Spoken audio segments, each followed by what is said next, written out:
두 절의 말씀이므로 우리가 다 같이 소리내어서 함께 합독하도록 그렇게 하겠습니다. 같이 읽겠습니다. 시작. 이에 왕이 제사하러 기브온을에 가니 거기는 산당이 큼이라.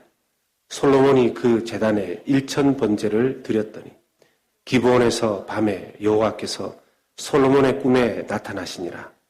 하나님이 이르시되 내가 내게 무엇을 줄꼬 너는 구하라. 아멘. 아멘.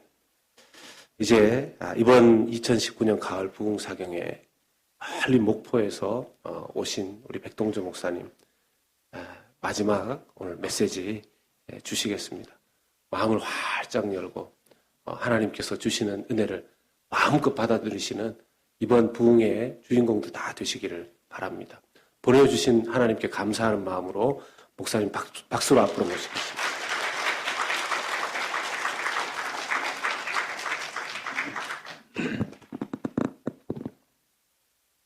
할렐루야. 식사 잘 하셨습니까? 예. 아브라함이 독자 이삭을 드렸을 때, 받고는 못 견디신 하나님의 성품이 내가 너에게 큰 복을 주고, 그걸 주고도 받고는 못 견디신 하나님 마음이 안 풀리니까 내 씨가 크게 번성할 것이고, 그걸 주고도 받고는 못 견디는 마음이 안 풀리니까 또 내 씨로 말미암아 천하 만민이 복을 받으리라. 따라서 합시다. 오메오메. 하나님은 받고는 못 견디셔 불구만요. 그리고 2부 예배 때, 3부 예배 때인가요? 수십 년 동안 화살 기도를 통해서 얻은 아들을, 지금 눈에가 그 아들이 있어도 보고 싶은 아들인데 비천한 여종의 기도를 들으시고 아들을 주셨으므로 나도 그 아들 하나님께 드릴게요. 받고는 못 견디신 하나님이 한나에게 아들 셋을 주었고 딸 둘을 주었으며, 그뿐만 아니라 한나가 기르는 것보다 하나님이 더 멋지게 길러주시는 겁니다. 천심과 민심이 사무엘에게 쏟아졌고, 사무엘 사는 날 동안 블레셋이 이스라엘 국경을 넘어오지 못하도록 민족의 등불이요, 민족의 방패로 하나님이 키워주셨지 않습니까? 따라서 합시다. 오메오메. 받고는 못 견디셔 불구만이라. 아멘. 그 다음에 이제 다윗이 낳은 아들이 솔로몬인데요. 다윗이 솔로몬을 젊을 때 낳았어요? 나이 많이 들어서 낳았어요? 예?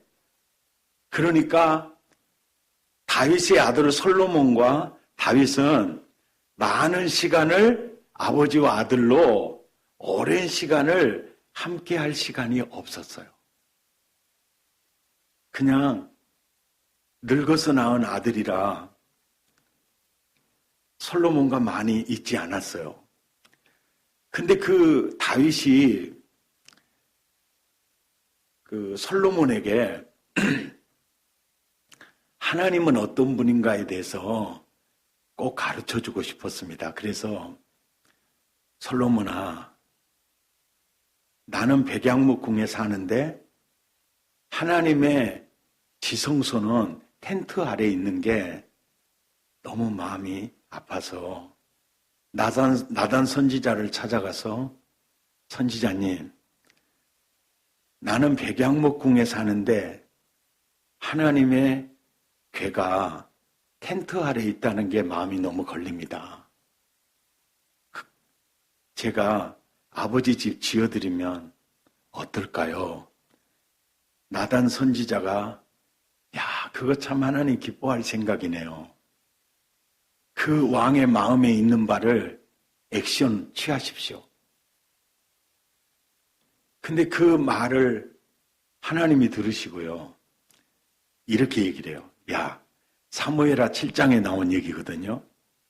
내가 출애굽 이후에 지금까지 어느 집안 누구에게도 내가 내 집 지어달라는 말 한 적이 있더냐?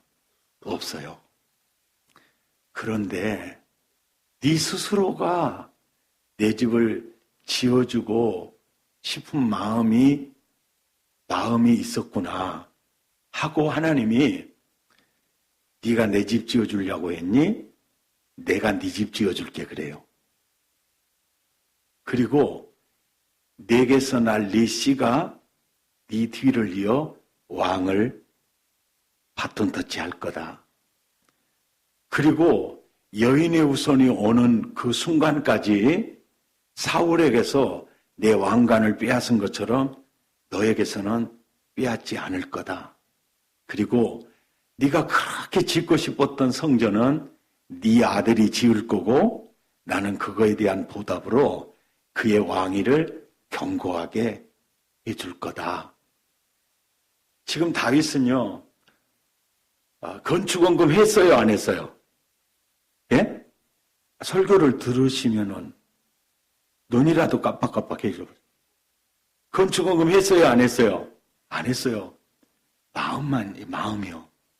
여러분, 그 마음이 그렇게 중요합니다. 예. 그러면서 다윗이 깨달은 게, 솔로몬아, 하나님은 받고는 진짜 못 견딘 분이더라. 그러면서 네가 하나님의 절실한 도움이 필요할 때 기도 응답의 보조 자료로 하나님께 드려라. 믿음은 들음에서 나거든요. 그래서 솔로몬이 어린 나이에 갑자기 아버지가 돌아가시고 왕이 되다 보니까 너무 절박한 순간을 만난 거예요. 그래서 하나님 도와주세요. 입술의 기도를 가지고는 피발이 셀 것 같으니까 아버지가 했던 얘기 있잖아요. 하나님은 받고는 못 견뎌. 이 말을 아버지를 통해서 들었던 솔로몬이요. 일천번제를 하나님께 드려버리는 거예요. 예. 아멘. 일천번제를 드리니까 하나님 받고는 견뎌요, 못 견뎌요? 못 견뎌요. 5절에 반응이 어떻게 나오는가 보세요. 시작. 기브온에서 밤에 여호와께서 솔로몬의 꿈에 깍꿍 나타나시니라. 나타나셔서 뭐라 그러냐면, 아야, 이게 전라도 버전으로 이게 번역이 이렇게 돼야 돼요.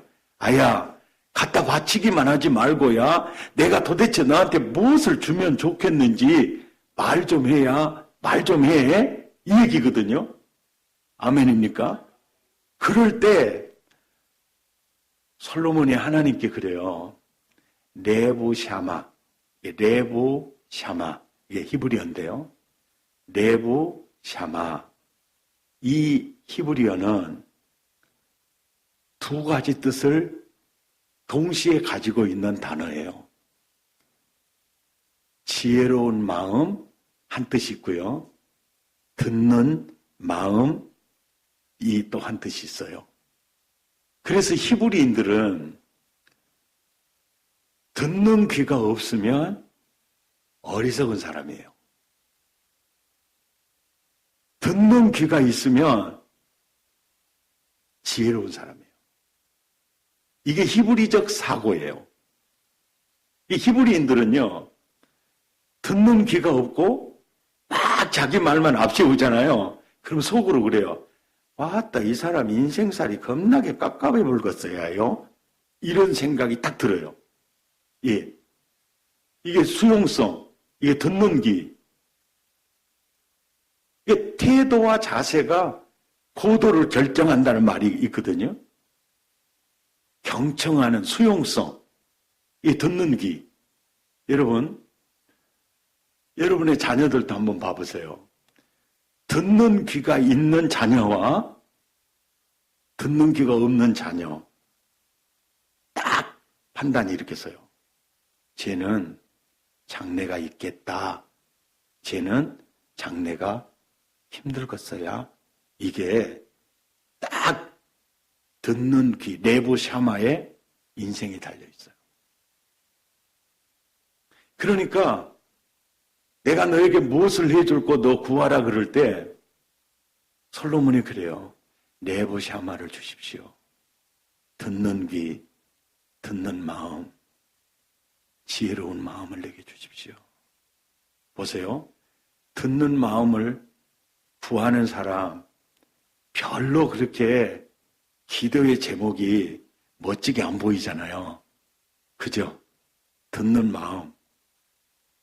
그렇게 그 기도의 제목이 멋지게 안 보이잖아요. 삼성 창업자 이병철 회장이 삼성 창업의 철학이 뭐냐면요. 나는 나라가 힘이 없으니까 일제 36년과 6.25를 거치면서 백성이 이렇게 비참해지는구나. 일제 36년과 6.25를 거치면서 이병철 회장의 철학이 뭐냐면요. 나는 나라를 부강하게 하는 비즈니스맨이 돼야 되겠다는 마음을 먹어요. 하나님이 사람을 쓰실 때 그 사람 쓰는 게 아니라 그 사람의 생각을 써요. 예. 그런데 그 이병철 회장이 이제 죽을 때가 닥쳐서 신부님에게 편지를 써요. 천국이 정말 있어요? 어떻게 하면 천국 갈 수 있죠? 그걸 편지를 나한테 써야지 왜 신부님한테 써버려요? 그래가지고 회신이 도착하기 전에 돌아가셨다고요. 너무너무 안타까운 현실이죠. 그런데 이병철 회장이요. 아들 셋이 있어요. 딸은 또 여럿 있는데 아들이 딱 셋이 있는데 첫째 아들은 공부도 잘하고요. 똑똑해요. 그래서 삼성에서도 그날 한국 사회에서 삼성의 후계자는 첫째 아들이었어요. 다 그렇게 생각했습니다. 근데 셋째로 낙찰이 됐거든요. 전부 다 의아해했죠. 왜 셋째냐? 둘째 아들은요. 첫째와 셋째가 따라올 수 없는 벤처 마인드가 있었어요. 사업가로서 아주 좋은 여건이 둘째 아들에게도 있었어요. 첫째와 둘째에 비해서 제일로 이게 뭔가 두드러진 게 없는 아들이 셋째 아들 이건희예요. 그런데 첫째 아들도 제끼고 둘째 아들도 제끼고 이건희에게 모든 사업을 후계자를 낙점을 합니다. 정주영 씨 같은 경우에는 중공업, 자동차 다 나눠서 아들들 나눠주거든요. 근데 이병철 씨는 국가를 부강하게 하는 기업이 되려면 분리하면 안 된다는 생각을 가지고 있었습니다. 그래서 그렇게 했고 국가를 부강하게 하는 기업으로서 인정을 받을 수 있었던 것은 후계자 문제 하나가 있고 또 하나는 박정희 대통령이 경제개발 5개년 계획에 마지막이 반도체가 들어있었어요. 그때는요, 반자도 모를 때예요. 그러니까 반도체는 앞으로 연구해서 준비해야 될 종목이기 때문에 삼성이 반도체로 블랙홀처럼 빨려 들어갈 수도 있어요. 그런데 일본 교수, 반도체 교수에게 가서 이것은 우리 국가의 운명이 달린 일이에요. 앞으로 몇십 년 후에 이 나라 먹여 살릴 품목이에요. 재무구조가 가장 짱짱한 내가 반도체 손을 대지 않으면 안 돼요. 이것은 국가적 소명입니다. 도와주십시오. 그래서 삼성이 반도체를 손을 댄 거예요. 많은 학자들이 삼성에 대해서 얘기를 할 때 이렇게 얘기를 해요. 삼성의 가장 큰 결단은 두 가지였다. 하나는 반도체 손댄 일, 그거 하나. 또 하나는 이건희 회장의 마누라 빼고는 다 혁신해야 된다. 이거예요. 이 두 가지 결단이에요.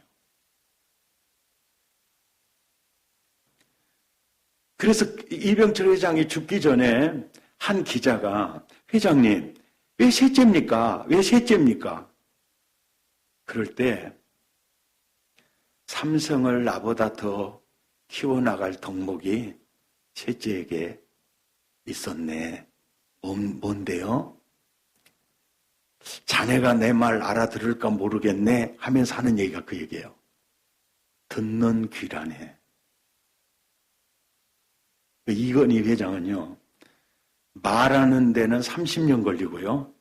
아니, 듣는 데는, 말하는 데는 3년 걸리고요. 듣는 훈련이 30년 걸렸다는 얘기가 있어요. 그래서 이건희 회장은 항상 들으려고 항상 이러고 다니잖아요. 항상 들으려고. 그러니까 벌써 이병철 회장은요, 히브리적 사고를 알고 있었어요.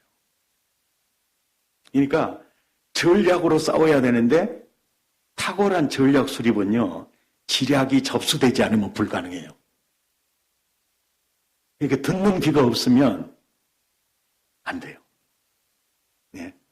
제가 집에 다녀보면요, 김상태 목사님처럼 저렇게 노트 필기해가지고 적는지 안 적는지를 모르겠어요. 저렇게 한쪽 손에는 볼펜을 들고 저렇게 앞에 앉아서 이런 목사님들 목회 못한 사람은 본 적이 없어요. 그런데 어떤 목사님들은요, 맨 저 성가대 지휘지 않는 저 자리에 자빠져 앉아 있다가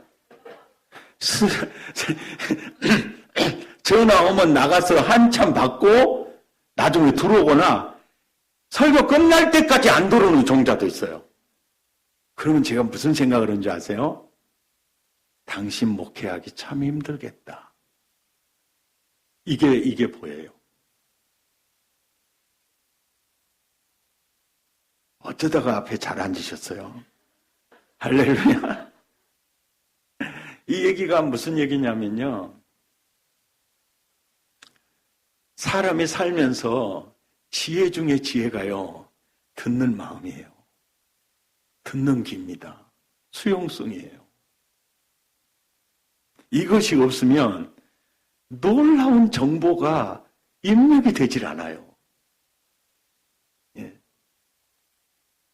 설교를 잘하는 사람들은요, 설교를 엄청 듣습니다. 정필도 목사님은요, 카세트로 설교를 들을 때요, 카세트 5개를 동시에 틀어놓고 들어요. 아, 그래, 목사님, 5명이 지금 설교하고 있는데 들려요? 잘 들려? 잘 들려? 처음에는 안 되는데 잘 들려. 어떻게 들어요? 5명이 지금 설교하고 있잖아. 뻔한 얘기 저분하고 자빠져 있구나 그러면 안 들어. 아, 근데 저 사람은 탁월한 예화를, 아주 마음이 움직이는 예화를 하고 있네. 그러면 그 사람에게 집중을 하는 거예요. 아, 도사는 다르네. 예. 이게 많이 들어야 인출이 돼요. 아멘도 안 하실 거면 눈이라도 깜빡깜빡 해주시면 어때요? 그러니까 사실은 하나님이 일천번제에게도 받고는 못 견디신 하나님이 놀라셨고요. 듣는 마음을 달라는 기도에 하나님이 진짜 감동받으셨어요. 야, 최고의 기도의 제목을 얘기하는구나. 그래서 받고는 못 견디신 하나님의 성품이 12절에요. 시작. 내가 네 말대로 하여 내게 지혜롭고 청명한 마음을 주노니 내 앞에도 너와 같은 자가 없었거니와 내 뒤에도 너와 같은 자가 일어남이 있으리라. 전무후무한 지혜를 부어주세요. 자, 그걸 주고도 받고는 못 견디는 마음이 안 풀리니까 더블로 13절에 시작. 내가 또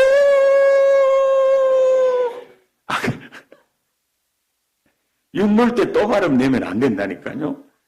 또 내가 구하지 아니한 부귀와 영광도 내게 준다.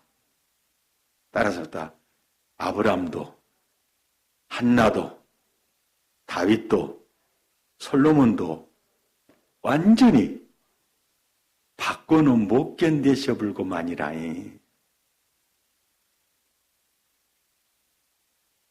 그러면 나한테는 그럴까요? 안 그럴까요? 예? 그래요. 그리고요, 아마 이 얘기하면 체험하시는 분은 제 말을 알아잡수실 건데요. 하나님, 나는 하나님께는 아까운 게 없어요. 막 이렇게 하잖아요. 그러면 12절에 내가 네 말대로 하여, 이게 내가 네 말대로 하여 입술의 권세가 주어져 있어요. 아멘입니까? 아멘. 아멘. 내가 네 말대로 해줄게. 그러니까 네 말이 내 귀에 들린 대로 시행하겠다. 이거보다 더 강력한 게 뭐냐면 네가 네 말대로 내가 움직일 거야. 아멘. 이게 헌신지수예요. 할렐루야. 여러분 이런 은혜를 체험하시기 바랍니다. 사실 1부, 2부, 3부 예배를 따로따로 준비해오라 합디다. 오메 징하던 거. 그런 교회 거의 드물거든요. 목사님, 주일날은 설교 한 편이면 됩니다. 1부, 2부, 3부 계속 그것 가지고 하시면 돼요. 근데 이 어르신은 한 편 가지고 안 됩니다. 다 따로따로 해오셔야 됩니다. 이러는 거요. 그래서 다 따로따로 준비했다니까요. 국민 여러분. 진짜 더블은 안 됐잖아요. 그런데 1부, 2부, 3부니까 안 참석하신 분들 있잖아요. 그래서 주제는 같은 거예요. 주제는. 근데 내가 굉장히 지혜롭다고 내가 말을 하면은 잘난 척하고 자빠져 있는 거고, 아, 참, 백년감이구만. 이런 생각이 들 수도 있겠지만은, 예. 헌금 생활이 행복하면요. 정말 좋습니다. 아멘. 근데 헌금 중에 가장 기본 헌금이 뭐라 그랬죠? 11조라 그랬어요. 그리고 그 10의 1조는 바로 회개의 증표예요. 아멘. 제가 그 얘기했죠. 그리고 또 하나 얘기했죠. 재물이 나의 주인이 아니고 하나님이 나의 주인입니다. 신앙 고백이라고 했죠. 그죠? 이거에 대해서 4부 때 제가 설명해 드릴게요. 사실 이번 집회 와가지고 첫날부터 지금까지 설교는요, 온 주제는 믿음이에요. 하나님이 요구하는 믿음의 개념입니다. 예수님 공생의 사역 하실 때 예수님에게 구원 상담을 하러 오는 사람이 총 몇 부류가 있었어요? 아니, 머리가 좀 그러면 눈이라도 좀 밝아야죠. 몇 부류가 있어요? 3부류가 있어요, 3부류가. 여러분, 저 이렇게 하기도 무지하게 지금 힘들게 하는 거예요. 왜냐하면 이게 신경마비로 이게 손이 잘 안 움직여가지고 얼마나 힘들게 지금 이렇게 표현을 하고 있는지 국민 여러분 아세요? 이게 셋이에요. 한 부류는 누구냐면 가말리엘 문화 같은 곳에서 율법의 훈련을 바울처럼 받아왔던 니고데모입니다. 선생님, 내가 어떻게 해야 구원을 받을까요? 상담을 할 때 딱 알아요. 니고데모야, 율법의 의로 구원받을 수 없어. 딱 이게 거듭나야 돼. 거듭남을 딱 처방을 합니다. 거듭남은요, 따라서 합시다. 씨믿음. 무슨 믿음이요? 씨믿음이에요. 네, 씨믿음. 그 다음에 쌍믿음이세요. 쌍믿음. 무슨 믿음이요? 쌍믿음. 그 다음에 또 열매 믿음이 있어요.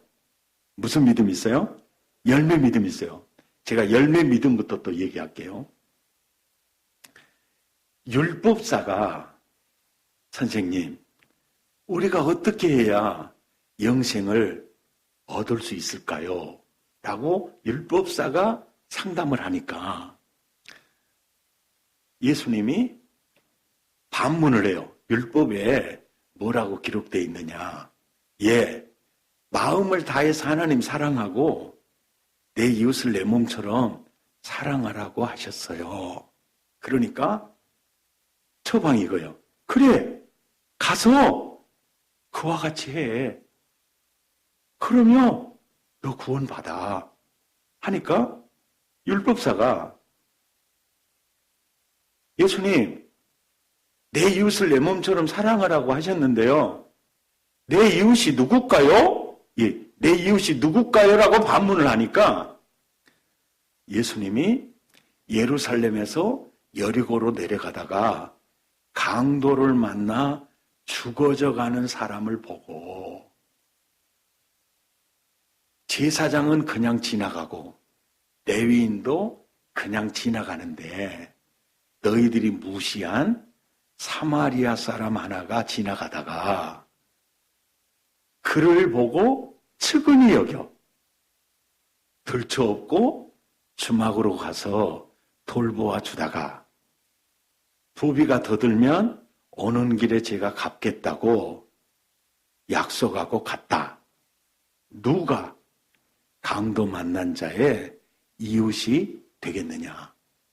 그러니까 율법사가 자비를 베푼 자입니다. 딱 그래요. 그때 예수님이 가서 너도 그와 같이 해라. 이게 처방이에요. 이게 굉장히 중요한 처방입니다. 당시 유대 문화에서 제사장이나 레위인은 구원은 받아놓은 당상으로 알고 지나친 확신을 가지고 있었어요. 그리고 사마리아인들은 죽었다 깨어나도 구원받을 수 있는 사람이 아니다. 이 사상이, 이 생각이 유대를 지배하고 있었습니다.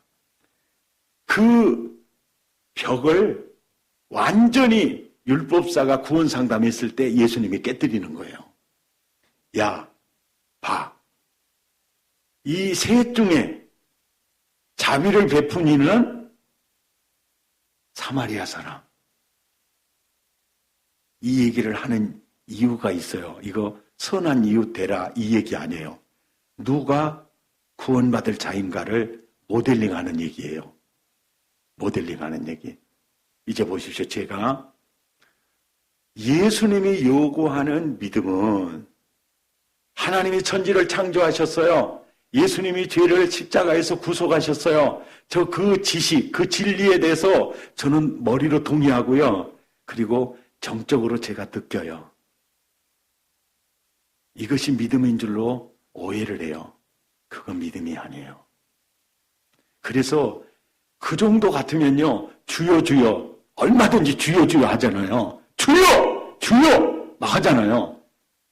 그게 불법을 행하는 자들아 내게서 떠나가라 그러잖아요. 예수님이 요구하는 믿음은 예수와 하나됨입니다. 예. 그래서 회개하라고 하는 거예요. 영접하라고 하는 거예요. 이 말이 뭔 말이요? 볼지어다 내가 문 밖에 서서 두드리니까 누구든지 내 음성을 듣고 문을 열면 이게 믿음이에요. 내가 너에게로 들어가 너로 더불어 먹고 너는 나로 더불어 먹으리라. 그래서 믿음은 성령으로 예수와 하나 된 체험입니다. 아멘입니까? 아멘입니까? 자, 보세요. 제사장 예수와 하나 되어 있습니까? 안 되어 있습니까? 레위인 안에 예수님이 성전 삼고 계십니까? 안 계십니까? 안 계시죠. 그런데 사마리아 사람 안에 누가 계시죠? 예수님이 계세요. 그러면 사마리아 사람은 예수님이 성전 삼고 계세요. 예수님이 CEO예요. 그런데 강도 만나 피를 흘리며 죽어져 가는 사람을 보고 예수님이 외면할 수 있어요? 열매로 당신 안에 예수님 계시구나. 아멘. 믿습니까? 그 얘기를 하는 거예요. 열매 믿음을 처방해 주는 거예요. 그러니까 부자와 나사로 얘기 아시죠? 모르세요? 그건 지금 해드리려고. 부자와 나사로 얘기 아시죠? 부자가 예수 안 믿었단 말 있어요, 없어요? 없어요. 나사로가 예수 믿었다는 말 있어요, 없어요? 없어요. 근데 부자가 예수님과 하나 되어서 부자 안에 예수 그리스도께서 성전 삼고 계셨다면 거지 나사로가 굶어서 죽어져 가도록 방치할 수 있어요, 없어요? 없어요. 그래서 열매로 그들을 아는 겁니다. 자, 마태복음 25장에는 염소편의 설자와 양편의 설자로 나눠지는데요. 마태복음 25장의 세 가지 비유 중에 열처녀 비유, 달란트 비유, 양과 염소의 비유 세 가지 비유 중에요. 달란트 비유를 제외한 두 가지는 공통 비유예요. 알곡이냐 쭉정이냐 비유예요. 그런데 공통 비유이면서도 다른 점이 뭐가 있냐면요. 양편의 설자는 구원의 확신이 없어요. 천국 상속받아라 그럴 때 아이고 우리가 어떻게 이 천국을 상속받을 자격이 있나요? 이렇게 나오는 거예요. 그리고 염소편의 설자들에게는 너희는 내 백성 아니야. 그러니까 항의하잖아요. 주여! 이렇게 나오잖아요. 주여! 주여! 내 구주가 되시고 내 주여! 나 몰라요? 나 몰라 그러잖아요. 딱 열매로 믿음을 보는 겁니다. 양편의 설자는 두렵고 떨림으로 살아요. 그리고 그분들 안에 예수님이 계세요. 그러니까 헐벗은 자, 굶주린 자, 외면할 수 없었어요. 아멘입니까? 예. 염소편의 설자는 형식적인 종교인이었어요. 신앙 고백 있어요. 예배 드렸어요. 구원의 확신 가지고 있었어요. 그런데 너는 이 집에 천국 백성 아니야 하니까 항의하는 거예요. 주여! 제가 언제 주님의 줄이신 것을 보고 헐벗으신 것을 보고 외면했습니까? 그럴 때 딱 그러는 거예요. 지극히 작은 자 하나에게 하지 아니한 것이 내게 하지 아니한 것이야. 아멘입니까? 믿음은 예수님과 하나됨이에요. 아멘. 너희가 믿음 안에 있는가? 너희 자신을 시험하고 확증하라. 시금석 이거예요. 그리스도께서 너희 안에 거하니 이걸 말하는 거예요. 아멘. 할렐루야. 그러니까 이제 씨 믿음하고 열매 믿음 했죠? 이제 쌍믿음이에요. 여러분 성경을 읽으시면서 그 부분이 제일 이해가 안 됐을 겁니다. 어떤 부분이 있냐면 누가복음 18장인데요.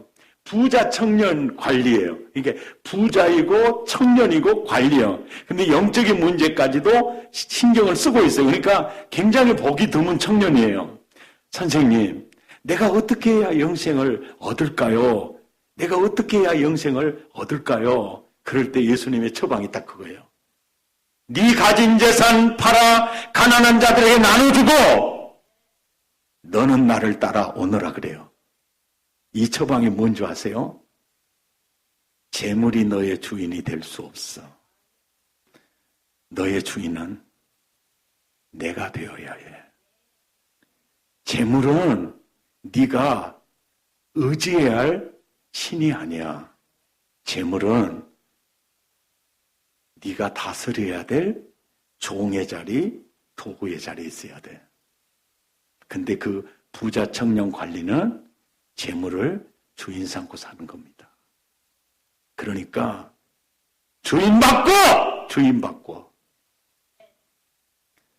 주인 바꾸지 않으면 믿음이 아니야. 아멘입니까? 이게 주인 바꿔.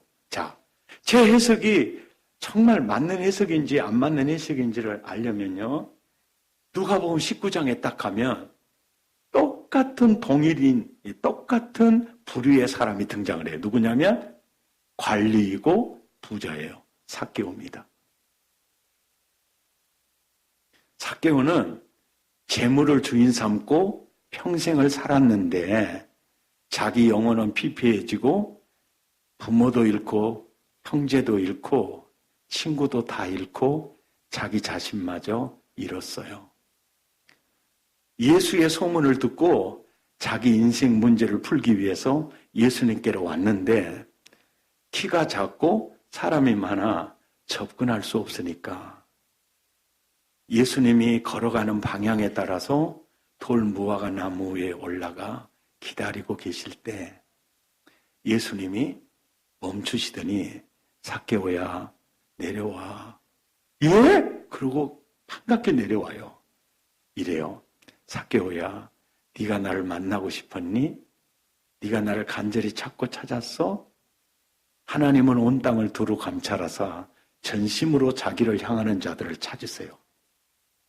네가 나 그렇게 만나고 싶었어? 네가 오늘 너의 집에 유학게. 너무 기뻐서 들어와요. 이게 유명한 삭개오의 신앙 고백입니다.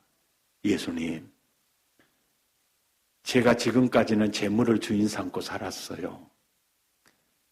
재물은 나의 주인의 자리에 있어서는 안 될 것인데 내가 그 재물을 의지했고 사랑했습니다. 그 재물이 내 상투를 잡고 흔들었죠. 내 영혼은 갈수록 피폐해져 갔습니다. 예수님, 이제는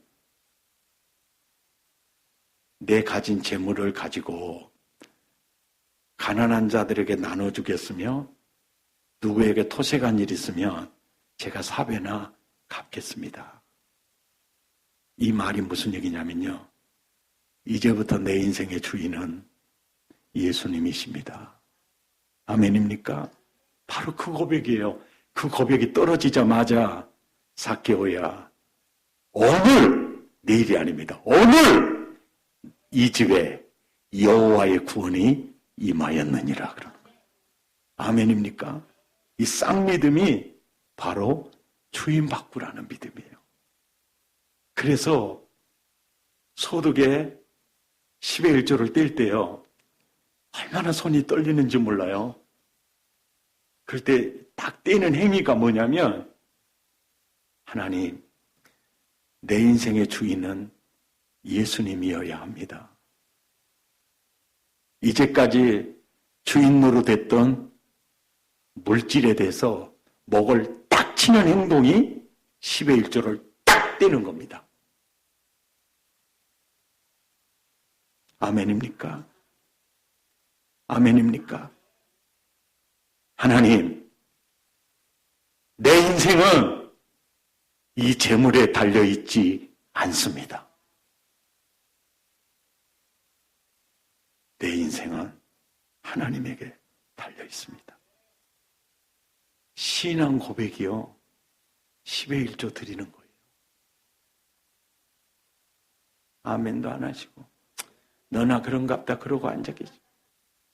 아멘입니까? 이렇게 중요한 부분입니다. 10의 1조가요. 제가 또 잊어볼까 싶으니까 얘기할게요. 바울 서신에서 10의 1조 언급이 없어요. 그래서 학자들은 그걸 오해해서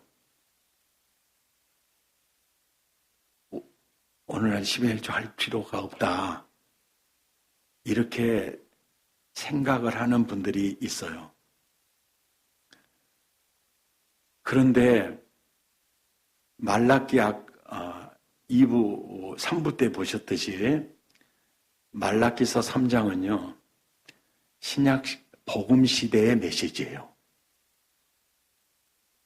그때 내가 정한 날에, 그가 임하시는 날에 누가 그 복음을 누리느냐? 회개하는 자예요. 회개의 표징이 10의 1조예요. 아멘입니까? 그러니까 말라기 3장을, 4장을 신약 시대, 복음 세대로 봐야 돼요. 서신서에 10의 1조 언급이 없는 것에 대해서 제가 설명해 드릴게요. 저 엄청 많이 연구했거든요. 비행기가 이륙할 때 기름이 많이 들어요? 적게 들어요? 예?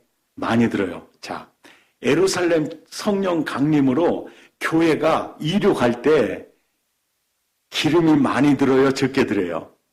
많이 들죠. 그래서 예루살렘 교회에서부터 시작해가지고 초대교회는 10의 1이 아니라 10의 10을 대부분 드렸습니다. 예. 모르시겠어요? 바울이 편지 변하면서 그러잖아요. 너의 지극히 큰 가난이 풍성한 연보를 드리겠구나. 초대교회 때 하나님이 이륙하는 교회에 재정이 굉장히 필요하잖아요. 그러니까 그때는 10의 1이 아니라 10의 10, 10의 5를 드리고 있었어요. 그래서 바울이 서신을 보낼 때 서신을 받은 그들은 헌금을 하나님, 주님께 드리는 건 저 아깝지 않아요. 그렇게 헌금을 하고 있었기 때문에 그렇게 헌신하는 종들에게 10의 1조를 언급할 필요가 없었다는 점이죠. 이해가 되시면 아멘 하십시오. 아멘입니까? 그 다음에 복음서에서 10의 1조를 예수님이 직접 언급을 하십니다. 자, 서신서에 언급이 없다 해도 복음서에 예수님이 친히 언급하셨다면 우리가 그 10의 1조를 가볍게 여길 수 있습니까? 없습니까? 말 좀 해보세요. 국민 여러분. 마태복음 23장 23절을 보세요. 참 하나님께 감사한 것은 찾기도 소랄게요. 23장 23절 이렇게 돼 있어요. 얼마나 좋은지 모르겠어요.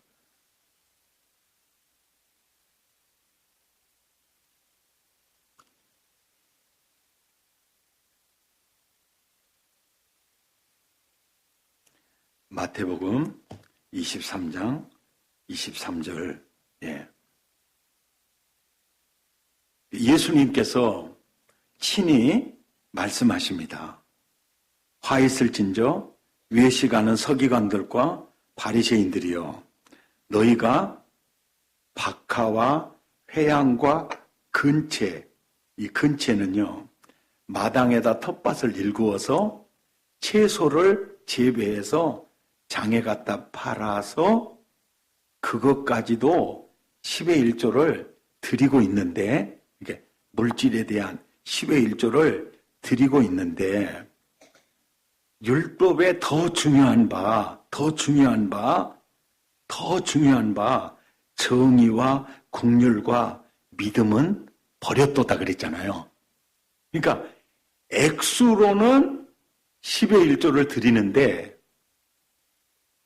믿음, 정의, 이게 무슨 뜻이냐면요. 나의 주인은 하나님이십니다. 재물이 나의 주인일 수 없습니다. 아멘. 그 다음에 일부 예배 때 했던 말씀이요. 열의 첫 것은, 온 인류의 열의 첫 것은 예수 그리스도. 아멘.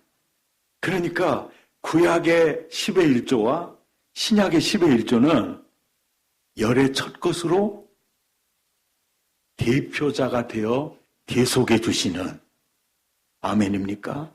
그 주님을 놓치지 않도록 하는 이 중심은 다 빠뜨려 있다는 겁니다. 그래서 예수님이 이것도 행하고 저것도 버리지 말아야 할 것이니라. 아멘. 이렇게 복음서에서 못을 박아 주셨던 것이죠. 아멘. 10의 1조 생활은 우리에게 있어서 너무나 중요한 회개의 징표이고 신앙 고백이기 때문에 굉장히 중요합니다. 액수도 중요하지만 드리는 마음, 열의 첫 것을 드리면서 내 죄를 대속하시는 예수님의 은혜, 그리고 이 재물을 얻을 수 있도록 은혜 베푸신 주권자 되신 하나님에 대한 신앙, 이게 중요하다는 겁니다. 아멘. 여러분, 승리하시기를 축복합니다. 설교 끝. 드디어 끝이 났습니다. 국민 여러분, 기뻐해 주십시오. 끝. 찬양하십시다. 이것을 너희에게 이루면